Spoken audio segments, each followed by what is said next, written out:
तो दोस्तों, भारत में बीएसई और एनएसई जो भारत की बड़ी एक्सचेंजेस हैं, एक्चुअल में एक तरह से सुपरमार्केट है स्टॉक्स का, जहां पे आप स्टॉक्स को बाय कर सकते हैं, सेल कर सकते हैं। हर एक स्टॉक के साथ उसके अलग अलग फाइन प्रिंट में डिटेल दी गई है कि ये स्टॉक कौन से सेक्टर से आता है, किस प्राइस पॉइंट पे है।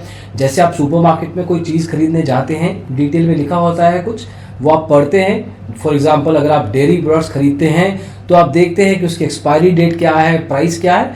इसी तरीके से जब आप स्टॉक्स को देखते हैं तो आप देखते हैं कि उसका ओवरऑल लेवल पे करंट मार्केट प्राइस क्या है, पहले क्या प्राइस रहा था, ट्रेंड क्या है, कितना कमा सकते हैं। तो इसी तरीके से जब आपके पास 1000 रुपये है, अगर आपने 1000 रुपये से अपनी इन्वेस्टमेंट जर्नी की शुरुआत करनी है तो किस तरीके से आप अच्छी शुरुआत कर सकते हैं, इस वीडियो में आपको बताएंगे। तो आइए शुरू करते हैं।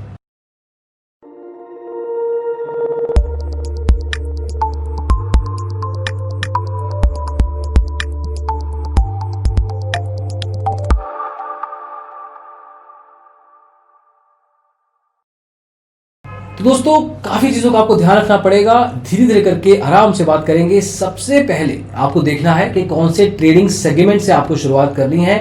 1000 रुपए हैं आपके पास, अब आप इंट्राडे भी कर सकते हैं, डिलीवरी भी कर सकते हैं, जिसमें कि आप लंबे समय तक पैसा लगा के अपने पोर्टफोलियो को देखेंगे, जांचेंगे और फिर अपनी इन्वेस्टमेंट कैपिटल को बढ़ाएंगे।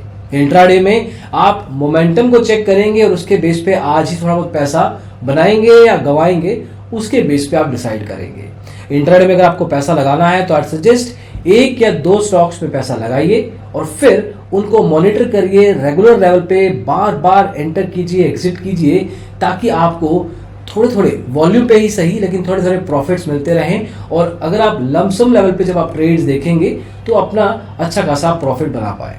अगर आप लॉन्ग टर्म लेवल पे पैसा बनाने की कोशिश करते हैं, डिलीवरी पे पैसा लगाइए, स्विंग में भी लगा सकते हैं, वहां पे आप 3 या 4 स्टॉक्स में पैसा लगा सकते हैं। एक तरीके से आप अपना पोर्टफोलियो बनाएंगे। इन 3-4 स्टॉक्स को फंडामेंटली एनालाइज कीजिए। समय है आपके पास, क्योंकि पैसा आपने लगाना है 1000 रुपये, और फिर उसके बाद लॉक इन हो गए हैं। एक तरीके से एनालिसिस करने के बाद आप रेगुलर लेवल पे मॉनिटर करते रहें।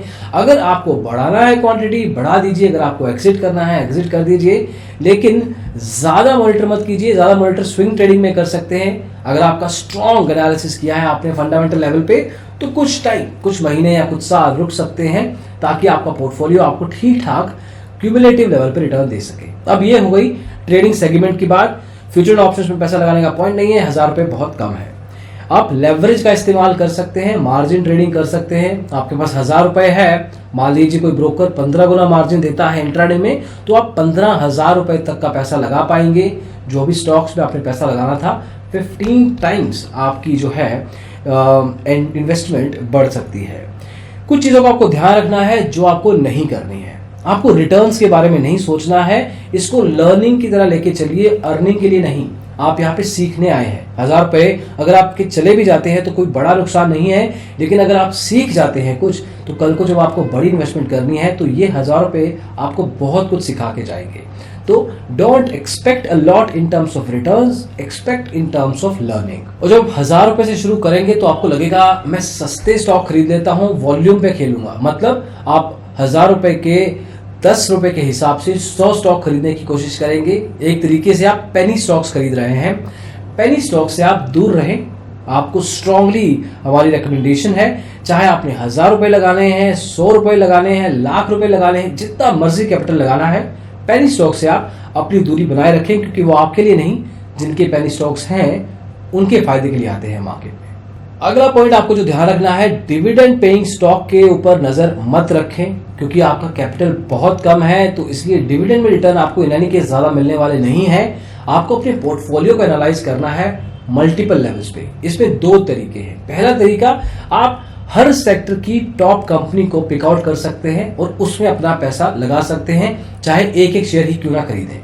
दूसरा, आप एक ही सेक्टर की सारी कंपनीज में पैसा लगा सकते हैं जो एटलीस्ट फंडामेंटली स्ट्रांग है, ताकि आपको फिगर आउट करने में इजी रहे कि एटलीस्ट ये सेक्टर स्ट्रांग है, अच्छे से काम कर रहा है। यहाँ पे शायद मुझे एक कंपनी कम पैसा रिटर्न में दे, लेकिन दूसरी कंपनी उसको एक तरीके से कॉम्प्रोमाइज करके वापस रिटर्न ला देगी। तो 2 स्ट्रेटेजीज में से किसी का भी आप एक चुनाव कर सकते हैं, चाहे आप सेक्टर में पैसा लगाइए या आप हर सेक्टर की टॉप कंपनी में। और फाइनली दोस्तों, 1000 रुपए हैं आपके पास, चाहे लाख रुपए चाहे करोड़ रुपए, आपको एक लेजर को मेंटेन करना है। आपको लिखना है कहां का इन्वेस्ट किया, किस बेसिस पे इन्वेस्ट किया, टारगेट प्राइस, स्टॉप लॉस क्या रखा आपने, ये सब चीजें बतानी है। स्पेशली इंट्राडे ट्रेडर्स, आपको सुननी चाहिए ये बात।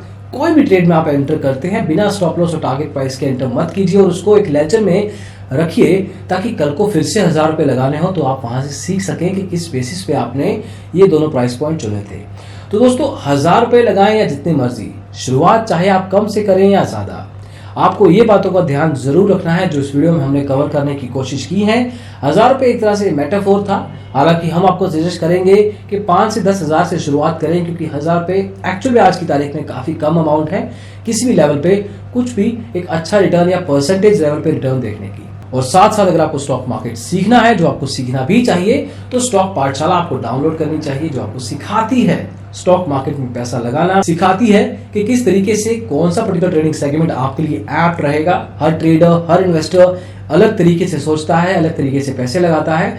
यहाँ पे हम आपके क्लोज पहुंचने की कोशिश करेंगे ताकि आपकी मदद पर्सनलाइज लेवल पे हो सके। दोस्तों, इस वीडियो में बस इतना ही। पसंद आया हो तो लाइक कीजिए, 1000 रुपए जरूर लगाइए और at the same time share कीजिए दोस्तों के साथ, और डिजिटल ब्लॉगर को सब्सक्राइब जरूर कीजिएगा। Thank you so much, bye bye.